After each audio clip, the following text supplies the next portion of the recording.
Hi, I'm Shauna, this is Shauna's World. Welcome back to my channel where I make videos about living intentionally. If that sounds like something you might be interested in, please give the video a thumbs up and subscribe to my channel. And you can also follow me on Instagram at Shauna's World.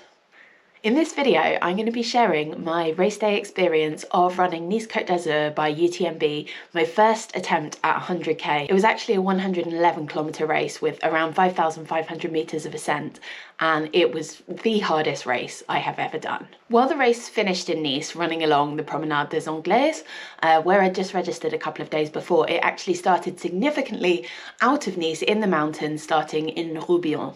UTMB organised shuttle buses at the start, and I caught a bus at about 6 a.m, bubbling with nerves and excitement for what lay ahead of me. The bus journey seemed to go on for absolutely ages, and I couldn't help but get really nervous that I was going to have to do this coming back the whole way, only using the power of my feet. It was daylight by the time we arrived in Roubion, and the bus dropped the runners in a car park that was about a 15-minute walk from the start of the race. The atmosphere at the start line was absolutely vibrant. It was also really well organised, so there was a place to leave your drop bag that you'd be able to get at the halfway point, and at the end there was a tent doing teas and coffees and energy drink. And there was a good portaloos set up. The wait wasn't too long to get to the portaloos, and they had mostly unisex portaloos, but then they also had women-specific ones that were a little bit separate for privacy, and they had sanitary products in there for people who needed them.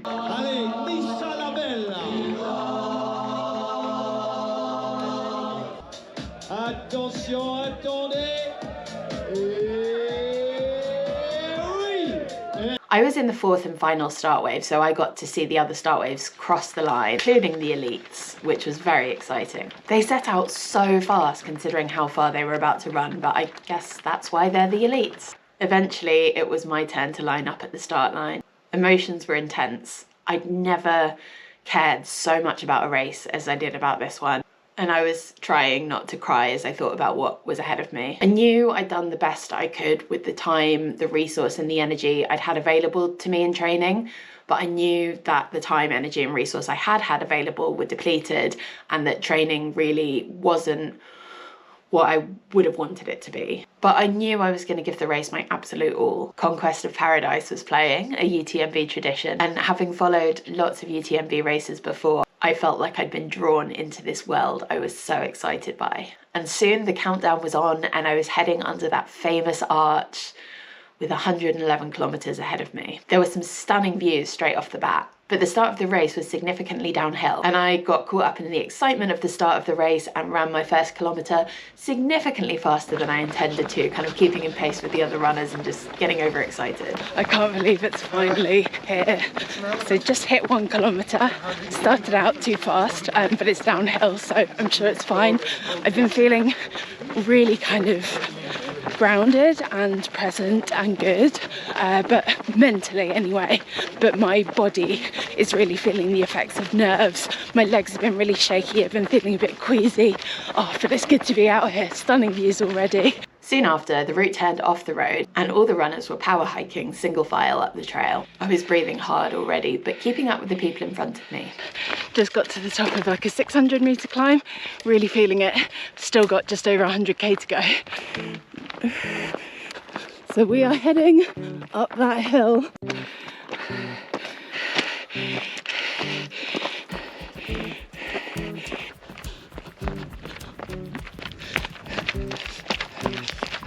Okay, coming into the first aid station, about 13.5k in, 2 hours 20, feeling good. I've got a few pains, my kidney's hurting, and my legs are a bit wobbly, but otherwise feeling good. Let's see. Let's see. That first section was tough but manageable. I was proud of how I handled it. I went as fast as I could, but there was a fair bit of elevation, and I was really pushing myself to keep up and to go at the pace I wanted to go at, which was still very slow. The first aid station was Col du Cygne. There was no cut-off time for this aid station, but I knew I was near the end of the kind of guide time for the slowest runners to come through. All the volunteers at the aid station were so positive, but most runners had come through already, and there was limited selection of what you could get there. Most of the NAC products had gone except for the drinks mix. Some of the best fruit had gone. There was no watermelon. There was still plenty of food. There was cake, biscuits, crisps, fruit, if you're not too fussed of the specifics of what you're eating. I tried to whiz through this aid station as quickly as I could. I haven't filmed at all since the last aid station. I'm probably nearly at the next one. This has been a really tough section, a lot of ascent, and then the descent is quite, well, a lot of it's been quite technical, so I've struggled to run it. Oh, this way. And yeah, like quite rocky underfoot. So yeah, just been struggling a lot with it. I don't really know how I'm doing in comparison to the cut-offs at the moment. I'm just like pushing as hard as I can. That's why I haven't been filming. I just wanted to give it everything I've got, keep going until I've got a bit more time safety behind me. I was running with other people for quite a while, but they've all gone on ahead now. They were faster in the end, and we kept kind of going back and forth, overtaking each other.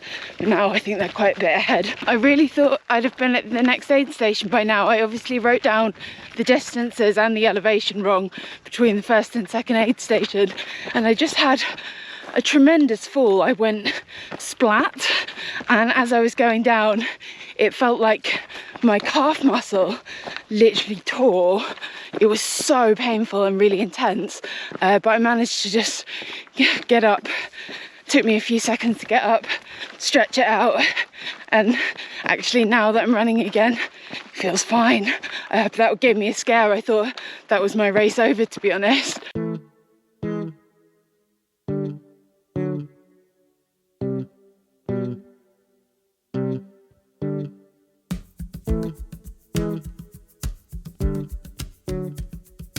Okay, just coming into Bayrolles aid station, 24 kilometres in.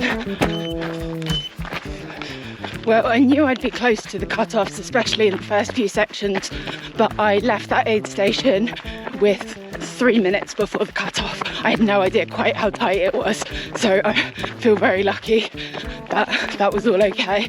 The next section looks like a bit less elevation, but I'm not trusting what I wrote down after I messed it up on the last section, so we'll see. I just took a wrong turn. I was following the people in front of me, and then my watch started beeping at me, and I realised I'd gone wrong, and I tried to tell the other people in front of me, and they just ignored me, and I shouted again. I think I tried to speak in French and in English, so I hope they figure it out. I've gone back and gone the right way. I didn't go for too long, just a couple of minutes out of the way, although it was a bit uphill coming back on myself to get to the right place. I only lost about 5 minutes all in all from that mistake, but it was also stressful given how slowly I was going. Thankfully, I know the people who were running the wrong way with me did find the right way eventually, because they overtook me later in the race.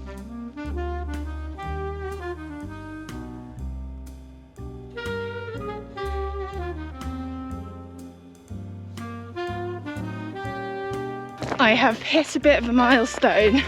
I've got 80 kilometres to go, and 80 kilometres is about the furthest I've ever run before, so I just have to do something I've done before again, because I did the Lakeland 50 last year. 50 miles is about 80k, so I will say my legs are already feeling a little bit fragile, about 30k in, but I just have to do something I've done before. It's nothing new. Okay, there's more elevation this time, but that's quite a heartening milestone for me. It was at this point I left my GoPro running, wearing down the battery completely. While I so wanted good footage from the race, mainly all I could think about was just pushing on, getting further away from the cut-off times, and doing the best I could in the race. I also didn't actually realise why my GoPro wasn't turning on, and with my whole focus being on running, I just didn't have the beans to kind of go rummaging in my pack and looking for batteries and figuring things out, so I just was like, I guess I'm not getting any more footage. So the live footage ends here, and it's just going to be storytelling from here onwards. But that commitment to not dilly-dallying did pay off to start with. While I had some pretty intense hamstring pain through this section,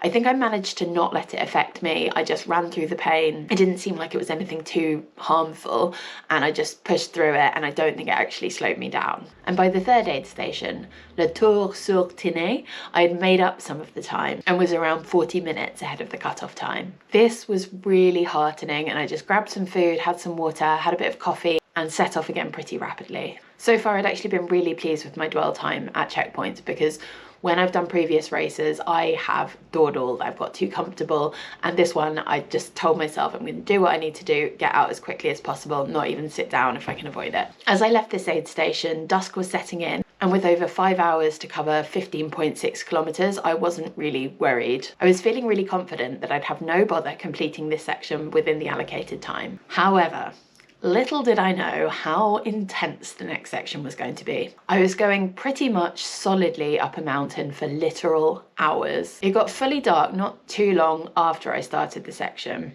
For the first maybe 2 hours of this section, I was feeling really positive and just pushing as hard as I could. But then I really began to clock just how slowly I was going. I'd be checking my watch quite regularly and just kind of feeling shock at how little a distance I'd covered since I last checked, when it felt like so much time had passed. I just wanted the steep climb to end, but whenever I looked ahead, I had my head torch kind of looking up, and there were reflective trail markers on the trail, which were very handy. It was very well marked, but all you could see, it was pitch black, and then all you could see is just this line of reflective trail markers going what looked like vertically into the sky, bouncing off your head torch. It was not very good for the soul. And I knew I had a lot more of that ahead of me. Then a ways into this section, part of the trail got really ropey. I was moving along paths that my feet weren't stable on, so they were kind of sloping past.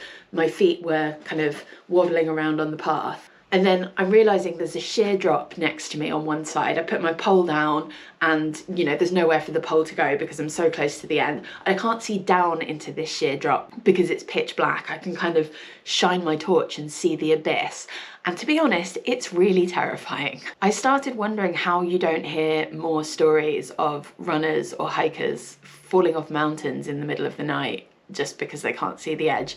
But I did reassure myself by the fact that you don't hear those stories often and that it should be fine. That section of the trail was really tough and I just wasn't really having a good time. I was going so slowly. I think there was one point when I even crawled a part of the way, not on a kind of scrambly part, but I just felt so unsure-footed on the path and how close to the edge it was, and I just didn't want to fall off. Most of that part I wasn't near any other runners as well, but I did at one point see a couple of other people and they said the same. They were like, I don't think I'm having a good time, and I said to them, we just have to remind ourselves that we paid a lot of money to be here and this is our hobby, it's the thing that we love.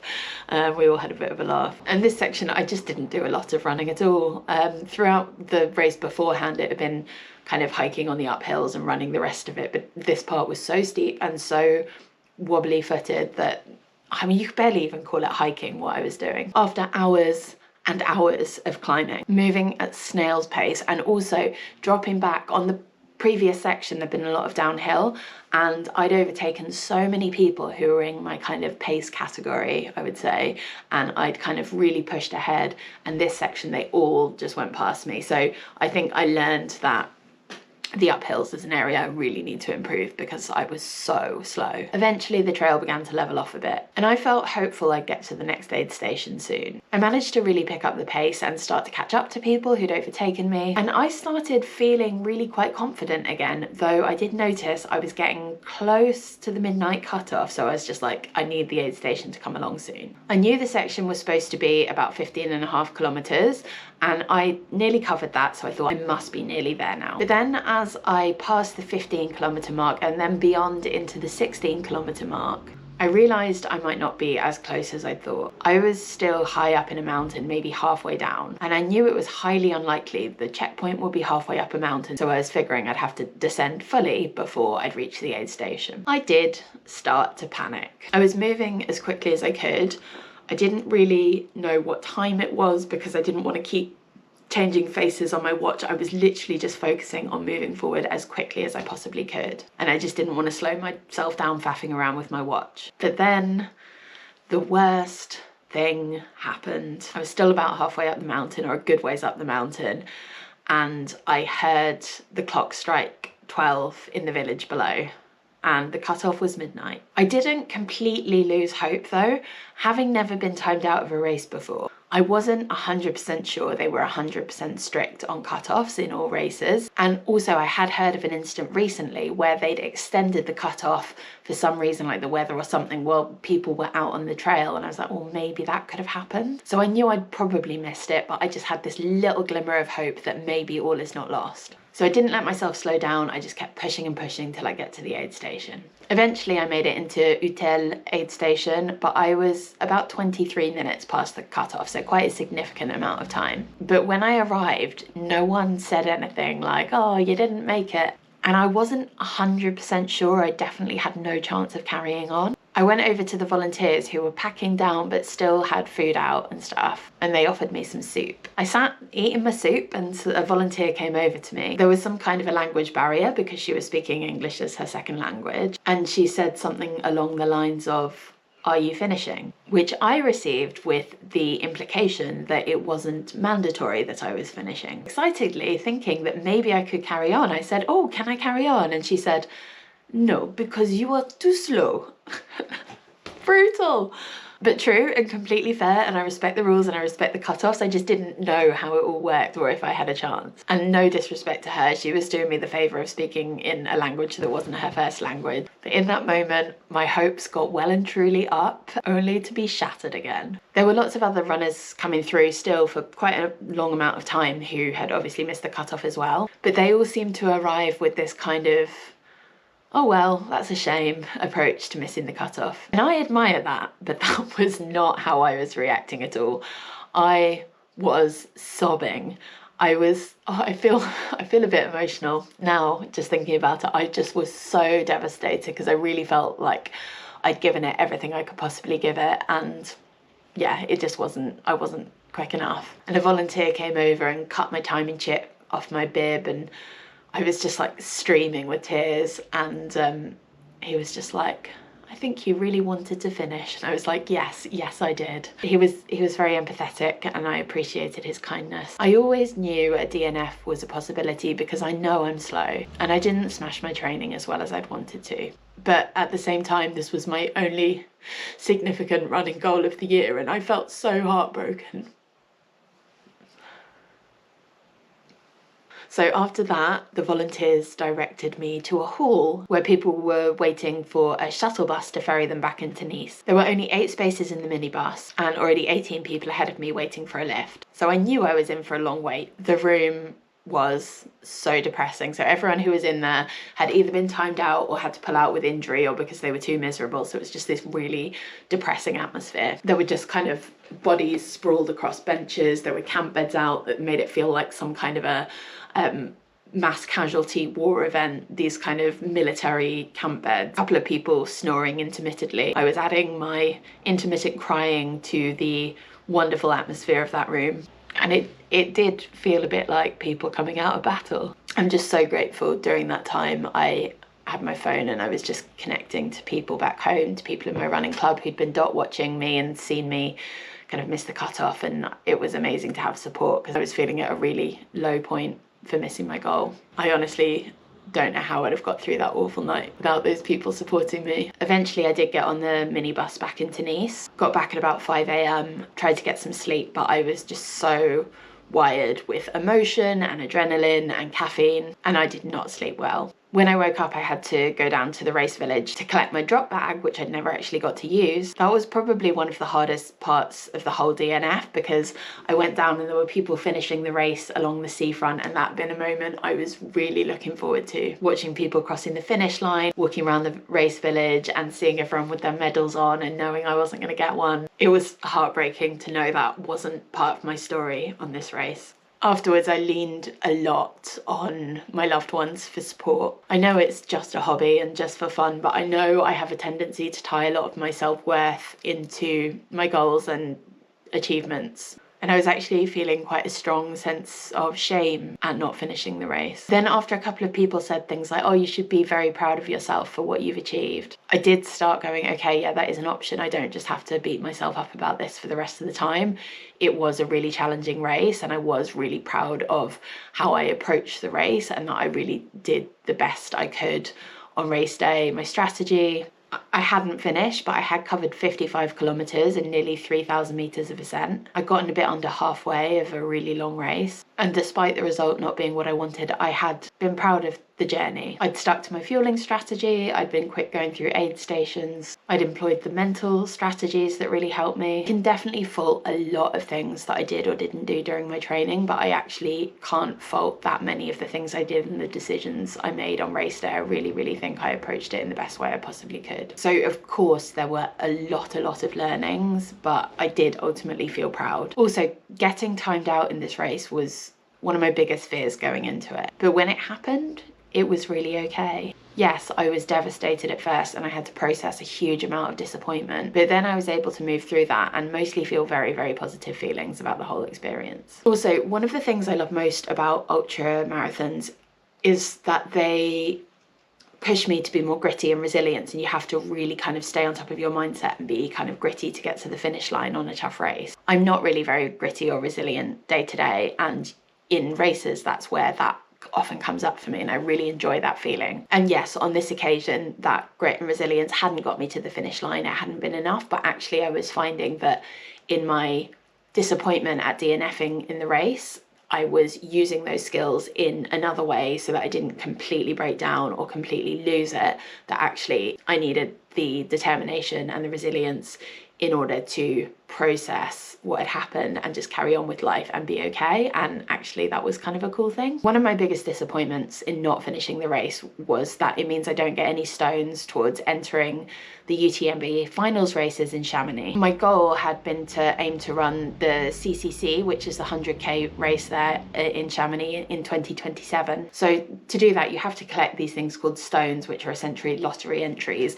at qualifying UTMB races. Each stone is a lottery entry, so the more races you do, the more chances you have of getting into a finals race. A big part of the reason I was so desperate not to DNF at this race was that it would mean I would finish my running year without a single stone towards that goal in 2027. And in my mind, that felt like it might just be a wasted year. Now, when it happened, my priorities did shift. I ended up deciding not to keep pursuing UTMB races. I'd already had some negative feelings towards their size and their corporate nature, and the fact that their races don't have a non-binary category, but I put that to one side because I was so desperate to run CCC. But after Nice, I just kind of felt ready to let go of that dream. Nice was a fantastic race, and despite having some negative feelings towards UTMB as a company, they do organise very good races with great courses in great locations. But collecting stones would mean basically a couple more years of choosing exclusively UTMB races, and as much as I loved the race in Nice, I wanted a bit more variety. That's not to say I won't run any more UTMB races. I did enjoy it. And it doesn't mean I won't necessarily put CCC back on my dream list, but for now I just felt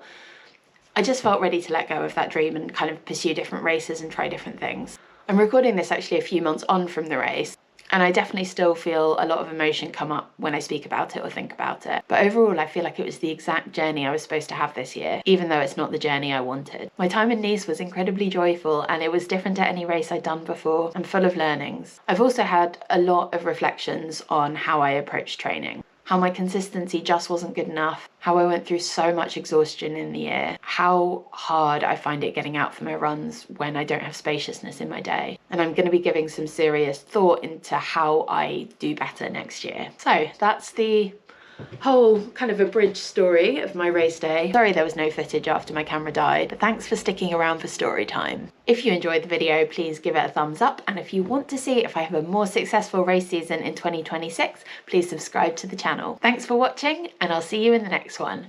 Bye!